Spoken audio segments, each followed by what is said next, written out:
आज हम लोग क्लास 9 के जियोग्राफी का अध्ययन करने वाले हैं, जहां हम लोग भारत के भौतिक स्वरूप, संरचना और उसके उच्चावच इकाइयों को जानेंगे। और इसमें ऐसी बहुत सारी छोटी छोटी जानकारियां हैं जो हम लोगों को समझ लेनी चाहिए। वो बहुत ही इम्पॉर्टेंट हो जाता है हम लोगों के लिए उन जानकारियों को समझना। तो जब तुम चैप्टर बिगिन करोगे, ये सारा पढ़ाई जो है वो भारती भवन की किताब से हो रहा है, तो हम लोगों को इन चीज़ों का ध्यान रखना होगा। इस चैप्टर में, जिसका नाम है भौतिक स्वरूप, इसमें बहुत सारी ऐसी बातें हैं जो हम लोगों को पहले ही समझ लेनी चाहिए। जैसा कि इसके नाम से जाहिर है, भौतिक स्वरूप, तो हमको इसके भौतिक अवस्था, जैसे कि पृथ्वी के ऊपरी सतह को क्या कहते हैं, इसका निर्माण कौन सी टेक्टोनिक प्लेट पे हुआ है, फिर इन टेक्टोनिक प्लेट का निर्माण कहाँ से हुआ है, ये प्लेट एक दूसरे से कब नज़दीक आ रहे हैं, जब प्लेटें एक दूसरे के करीब आती हैं या दूर जाती हैं या एक दूसरे से घर्षण करती हैं तो किस प्रकार भूकंप हुआ। इन सब चीज़ों की जानकारी इस चैप्टर के अध्ययन के फलस्वरूप हमें मिलेंगी। लेकिन जब हम इस चैप्टर में पहुंचते हैं तो हमें दूसरी बातें भी ध्यान रखनी होती हैं। जैसे सबसे इम्पॉर्टेंट पॉइंट हो जाता है कि इस अध्याय से जुड़ी हुई मुख्य बातें, यानी इस चैप्टर में ऐसी कौन कौन सी ज़रूरी और बहुत ही ज़रूरी बात है जो हमें समझ लेनी चाहिए। जैसे सबसे पहला है इस चैप्टर में जो हमको समझना चाहिए, वो है कि पृथ्वी की सबसे ऊपरी सतह, उसे हम लोग दुर्बलता मंडल कहते हैं। ये सबसे पहला पॉइंट हम लोगों का बनेगा, जो मुख्य बात है। दूसरा बात ये कि पृथ्वी का भीतरी भाग जो होता है वो काफ़ी गर्म है।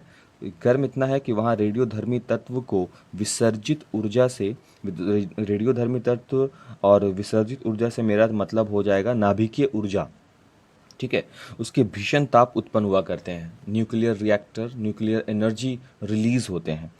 और तीसरा पॉइंट है जो हम लोग को जानना है, वो है आकार से रिलेटेड ना। वो है कि आकार में विशाल हमारे देश के भौतिक स्वरूप में काफ़ी विविधता पाई जाती है। और हम बात कर रहे थे पृथ्वी के भीतरी भाग के गर्म होने की, तो यह ताप और द्रवित चट्टानों में संवहनिक तरंगे उत्पन्न करता है। ऊपर उठती तरंगों से पृथ्वी की ऊपरी सतह का परत बड़े बड़े भूखंड में बढ़ गया, जिन्हें भूगर्भीय प्लेट कहा जाता है। और इन्हीं प्लेटों के ऊपर अलग अलग महादेशों का निर्माण हुआ है। ये प्लेट जो होते हैं, ये कहीं कहीं एक दूसरे के करीब हो रहे हैं, कहीं कहीं एक दूसरे से दूर हो रहे हैं। ये प्लेट्स जिस पर अलग अलग महादेशों का निर्माण हुआ है, ये प्लेट जहाँ पर आपस में आकर मिल रहे होते हैं उसको अभिसारी प्लेट कहते हैं, और जहाँ एक दूसरे से दूर हो रहे होते हैं उसे अपसारी प्लेट कहते हैं। इस बात का हम लोगों को ख्याल रखना है। हमारे देश के उच्चावच के कौन कौन से प्रमुख रूप हैं, तो उच्चावच को प्रदर्शित करने के हमारे देश में 3 बेसिक रूप हैं। वो है पहाड़ के बारे में जानकारी होना है, पठार के बारे में जानकारी होनी चाहिए, और साथ ही मैदान के बारे में भी जानकारी होनी चाहिए।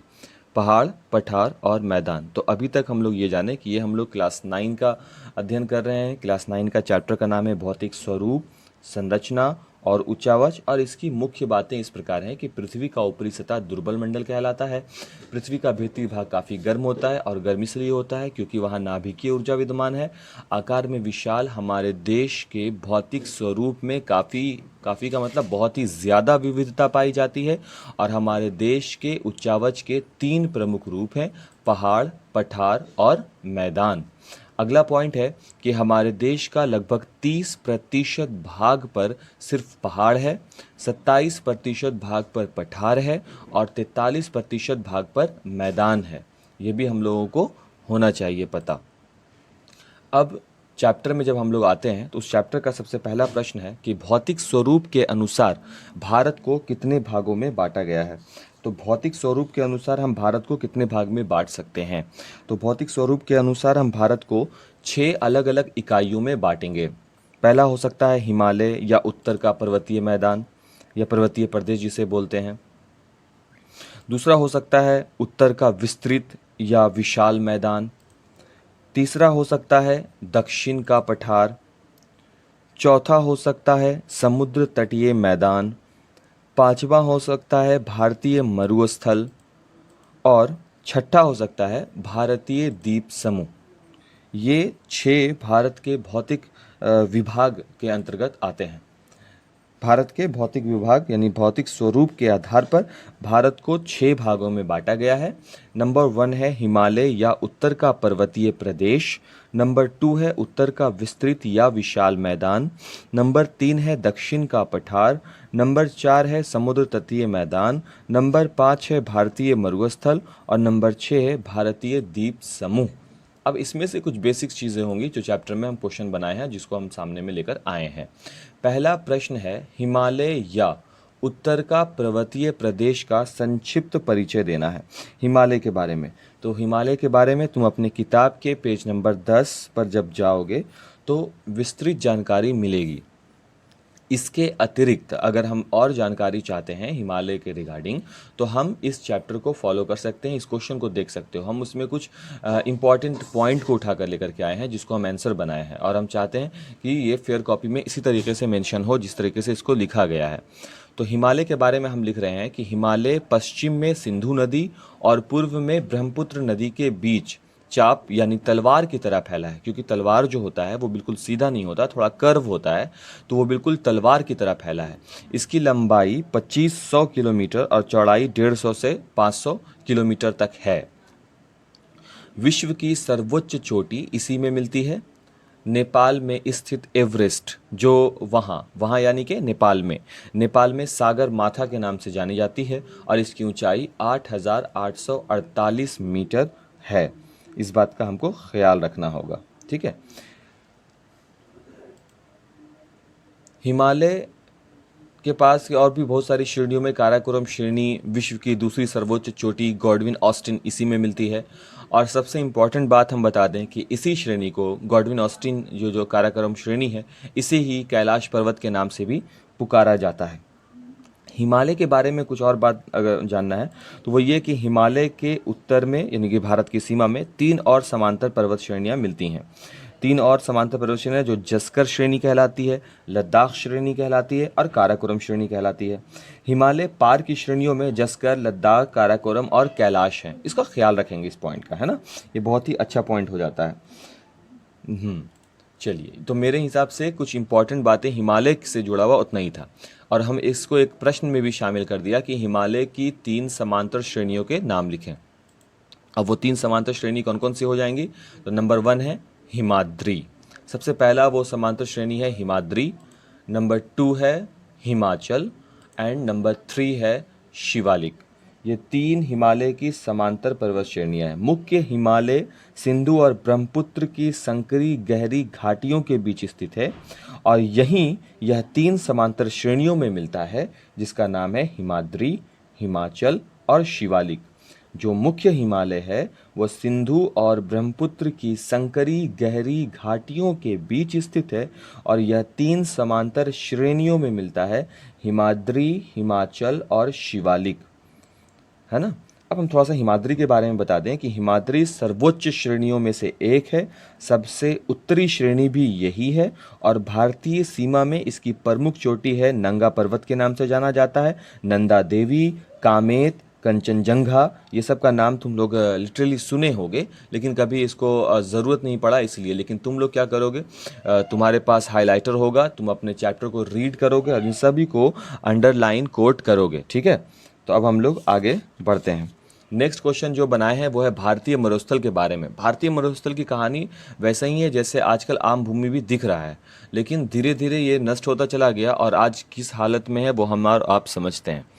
अरावली के पश्चिम में दूर एक मरुभूमि है जो थार मरुस्थल के नाम से प्रसिद्ध है।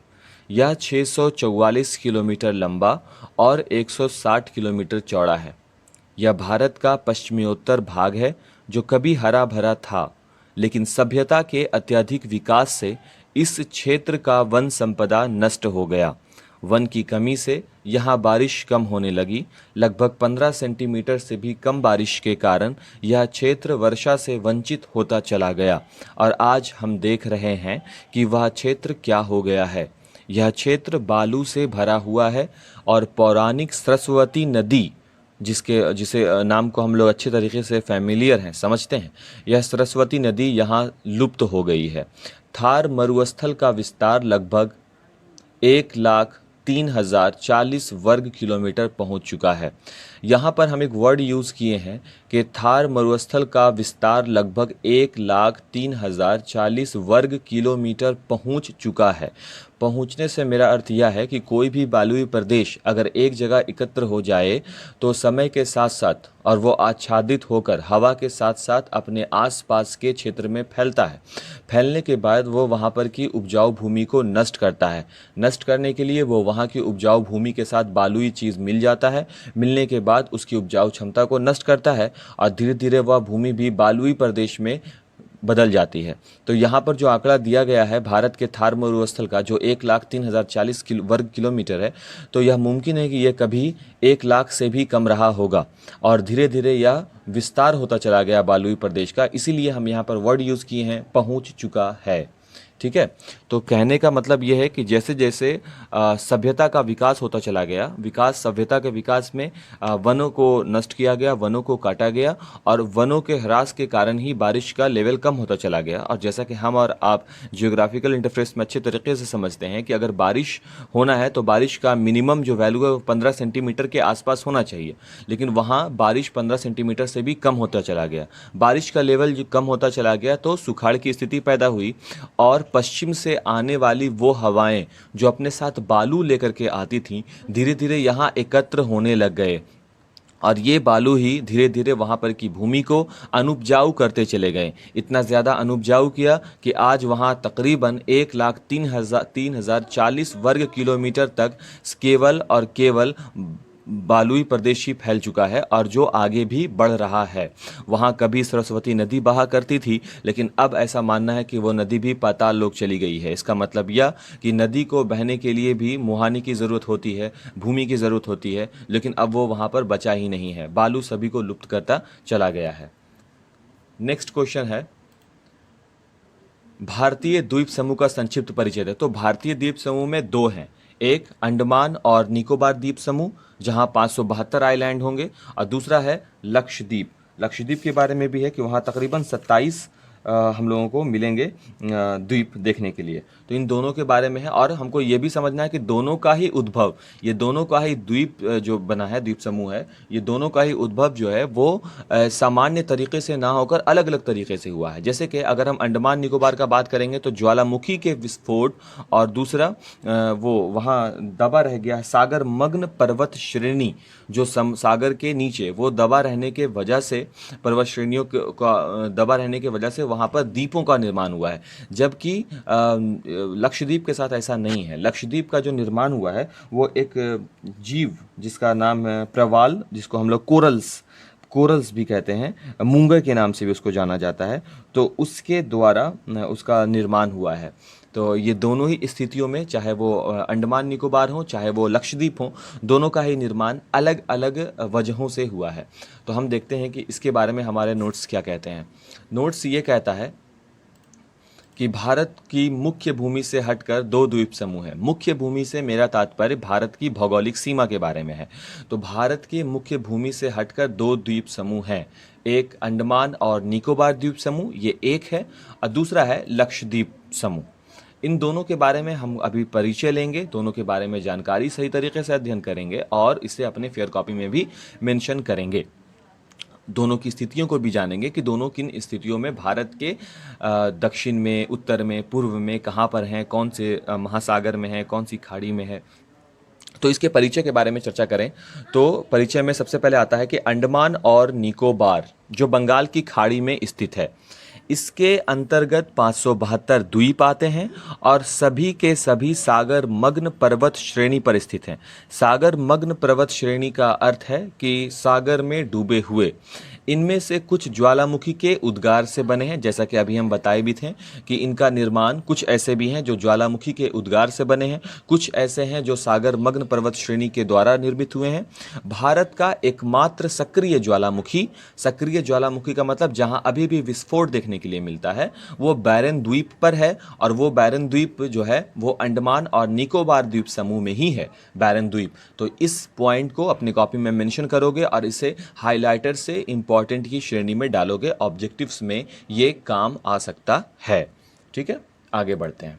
तो ये था अंडमान और निकोबार द्वीप समूह का छोटा सा परिचय, जहां हम यह बताया कि अंडमान और निकोबार बंगाल की खाड़ी में स्थित है और बंगाल की खाड़ी हमारे उत्तर है, पूर्व है, दक्षिण है, किस तरफ है वो मैप में तुम साफ देख सकते हो कि तुम्हारे पूर्व दिशा में है। पूर्व दिशा में प्रशांत महासागर, वहीं है बंगाल की खाड़ी, और उस बंगाल की खाड़ी में ही है अंडमान और निकोबार, जिसके अंतर्गत 572 द्वीप आते हैं और सारे के सारे द्वीप सागर मग्न पर्वत श्रेणी पर स्थित हैं। ध्यान से सुनना है, सभी सागर मग्न पर्वत श्रेणी में नहीं, पर्वत श्रेणी पर स्थित हैं और उसमें से कुछ का निर्माण तो ज्वालामुखी के उद्गार से हुआ है। भारत एकमात्र सक्रिय ज्वालामुखी भारत का एकमात्र वो है बैरन द्वीप पर, और बैरन द्वीप स्थित है अंडमान और निकोबार द्वीप समूह में ही। दूसरा है लक्षद्वीप। तो लक्षद्वीप के अंतर्गत 27 द्वीप आते हैं, जिनमें आबाद केवल 11 ही हैं। आबाद 11 का मतलब 11वें प्रजातियां पाई जाती हैं। ये द्वीप समुद्री जीव मूंगे को प्रवाल यानी कोरल कहते हैं, उसी के निक्षेप से बने हैं, उसी के द्वारा इनका निर्माण हुआ है। अब यहाँ पर एक वर्ड आता है प्रवाल यानी कोरल के बारे में। तो प्रवाल और कोरल क्या है, इसलिए तुम देख सकते हो कि हम नीचे इसके जवाब में रेड से हाईलाइट किए हुए हैं, जो यह बताएगा कि आखिर प्रवाल यानी कोरल क्या है। तो कोरल के बारे में हम उसके लिए खुद ही एक अलग क्वेश्चन ही क्रिएट कर दिया कि प्रवाल क्या है। तो प्रवाल के बारे में जानना है तो इसके बारे में हम क्या लिखे हैं कि ये अति सूक्ष्म जीव हैं। सूक्ष्म जीव का मतलब बहुत ही छोटे, जो उष्ण छिछले समुद्र में पनपते हैं। समुद्र के ऊपरी परत पे छिछला हिस्सा उसी को बोलते हैं, वहाँ पनपते हैं और इनके निक्षेप से जब ये एक जगह पनपते हुए एकत्र हो जाते हैं तो ये कड़ी चट्टान का रूप ले लेते हैं और फिर उसी चट्टान पर लक्षद्वीप का निर्माण हो गया है। ये सारी जानकारियाँ किताब के आधार पर दी जा रही हैं, कोई भी बाहरी बातें नहीं कही गई हैं। तो अगर तुम और विशेष जानकारी चाहते हो तो किताब का अध्ययन कर सकते हो। अगला प्रश्न है, भारत के दक्षिणी पठार में पहाड़ों की ऊंचाई हिमालय से कम क्यों है? बहुत ही इंपॉर्टेंट सवाल। अगर दक्षिणी पठार इतना ही ज़्यादा पुराना है, हिमालय भारत के उत्तर में है, और दक्षिण का पठार के बारे में ऐसा कहा जाता है, ऐसा जियोलॉजिस्ट लोग कहते हैं कि वो बहुत ही पुराना है, तो वो पुराना है तो उसका विकास होना चाहिए था और वो और ऊंचा होना चाहिए था हिमालय से भी, लेकिन ऐसा हुआ नहीं। वो इसलिए क्योंकि पुराना होने पर हम एक चीज़ तो नोटिस कर रहे होते हैं कि वो बड़ा हो रहा होगा, लेकिन ऐसा नहीं है। पुराना होने से वहाँ अपर्दन होता है, वो घिस चुका है, घिसने के कारण उसका हाइट हिमालय से कम है। हम इसका जवाब लिखे हैं कि अत्यधिक पुराना होने के कारण वह घिस चुका है और जिस कारण से दक्षिण के पठार में पहाड़ों की ऊंचाई हिमालय से कम है। अगला सवाल, पश्चिम तटीय मैदान की अपेक्षा पूर्वी तटीय मैदान अधिक चौड़ा क्यों है?